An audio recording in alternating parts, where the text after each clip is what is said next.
Perkenalkan, nama saya Dede Ervina Bintang.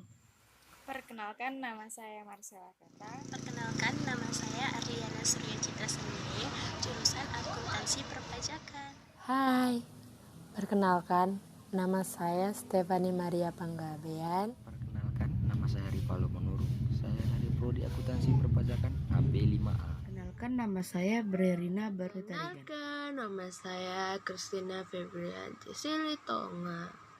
Perkenalkan, nama saya Melisa Brubarus. Saya dari kelas AP5A.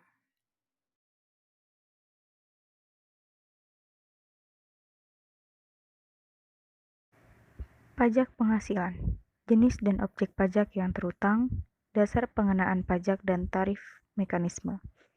Saat memotong atau memungut yaitu mencatat pada akun utang PPh dan setor kas negara. Selanjutnya transaksi PPh pasal 21 tanggal 1 Maret 2019. Perusahaan membayar honor konsultan pajak atas pemberian jasa konsultasi tahun 2018 sebesar 20 juta kepada Bapak Edi Sukoco SE berbentuk honor. Penyelesaiannya yaitu transaksi ini terutang PPh 21 dan objek pajaknya berapa honor yang diperoleh Pak Edi.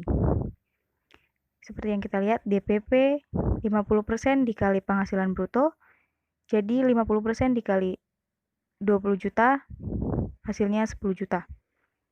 PPh 21 itu dipotong oleh pemberi kerja, 5% dikali 10 juta, jadi hasilnya 500 juta.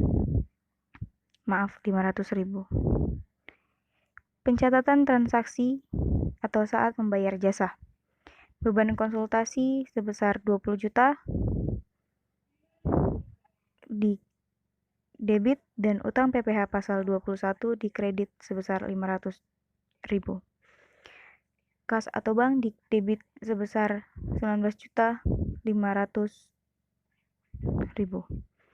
Saat menyetor pajak ke negara, utang PPh pasal 21 di debit sebesar 500.000, kas atau bank dikredit sebesar 500.000.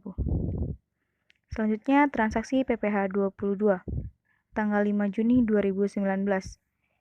PT Pajak Baik menjual kertas kepada pemerintah daerah Kota Jakarta sebesar 1 miliar, harga dijual yaitu sebesar 700 juta rupiah. Pembayaran baru diterima. Penyelesaiannya, pada transaksi ini terutang pada pasal 22, objek pajaknya pembelian oleh bendahara dan DPP harga pembeliannya dan tarif pajak sebesar 1,5%. Pembelian oleh bendahara pemerintah, DPP sama dengan harga pembelian sebesar 1 miliar. Jadi kita menghitung PPh pasal 22-nya 1,5% dikali 1 miliar sebesar 15 juta dan itu dipungut oleh pembeli. Penyelesaian pendapatan dividen. DPP sama dengan penghasilan bruto, jadi 10% dikali 2 miliar hasilnya 200 juta rupiah. Dan PPh pasal 23, 15% dikali 200 juta, hasilnya 30 juta dipotong oleh pemberi penghasilan. Belum go public, berarti tanggal pengumuman di RUPS. Dan sudah go public tanggal pencatatan. Pencatatan transaksi, piutang lain-lain atau dividen setelah jumlah bruto atau pajak. Di debit sebesar 170 juta. Jadi, PPh pasal 23 dibayar di muka di debit sebesar 30 juta dan pendapatan dividen sebesar 200 juta. Selanjutnya, transaksi PPh pasal 4 ayat 2. Tanggal 3 Oktober 2019, perusahaan membayar sebesar 120 juta kepada PT Sewain Aja atas sewa gedung di daerah Jakarta untuk 3 tahun. Maka, transaksi ini terutang PPh pasal 4 ayat 2, objek pajak pembayaran sewa tanah dan bangunan atau final. Penyelesaiannya adalah DPP sama dengan jumlah bruto nilai sewa sebesar 120 juta, tarif pajak sama dengan 10% dikali 120 juta, hasilnya 12 juta, dipotong oleh pemberi penghasilan. Artinya, PT Pajak Baik sebagai pihak yang memotong sehingga akan mendapat pajaknya sebagai utang PPh pasal 4 ayat 2. Pencatatan transaksi.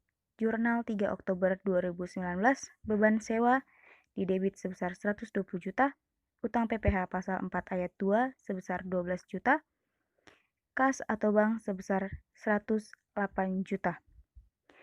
Dan perlu dilaporkan ke negara. Utang PPh pasal 4 ayat 2 sebesar 12 juta, dan kas atau bank dikredit sebesar 12 juta.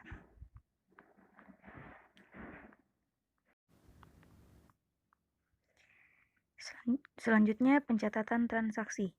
Jurnal 5 Juni 2019.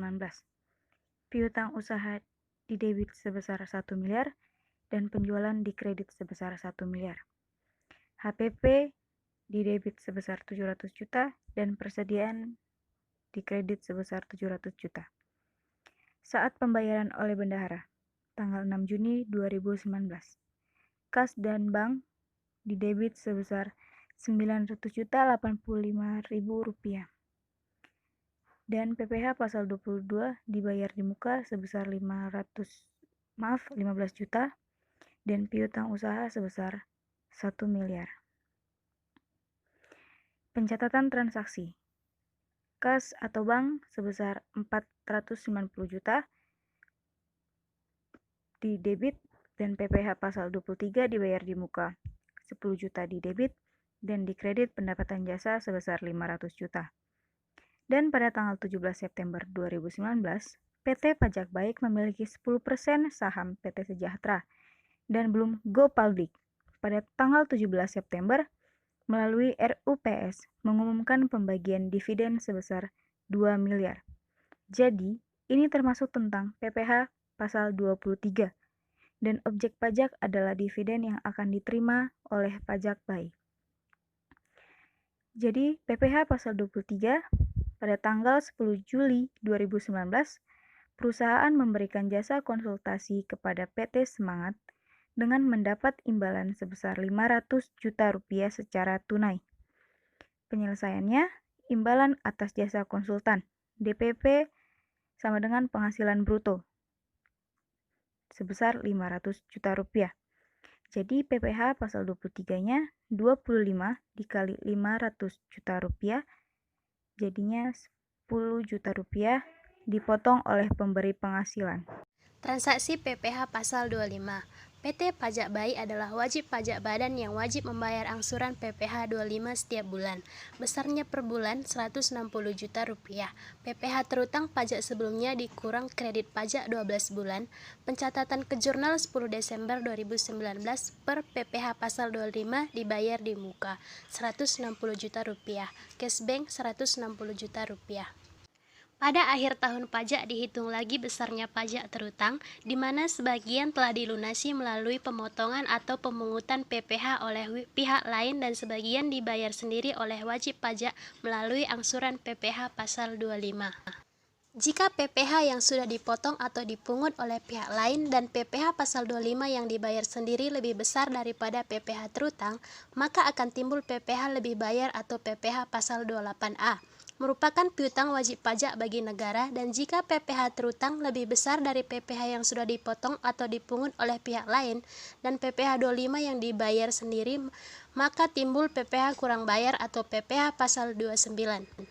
PPh 29 merupakan utang pajak penghasilan yang masih harus disetor ke negara sebelum SPT tahunan PPh disampaikan, sehingga berdasarkan transaksi yang telah terjadi, maka kita harus tunjukkan beberapa PPh akhir, kurang bayar atau lebih bayar. Transaksi PPh 26, perusahaan membayar royalti sebesar 45.000 ke Excellency, sebuah perusahaan konsultan internasional di Filipina. Kurs tengah BI atau Bank Indonesia, $1 sama dengan 11.100 rupiah.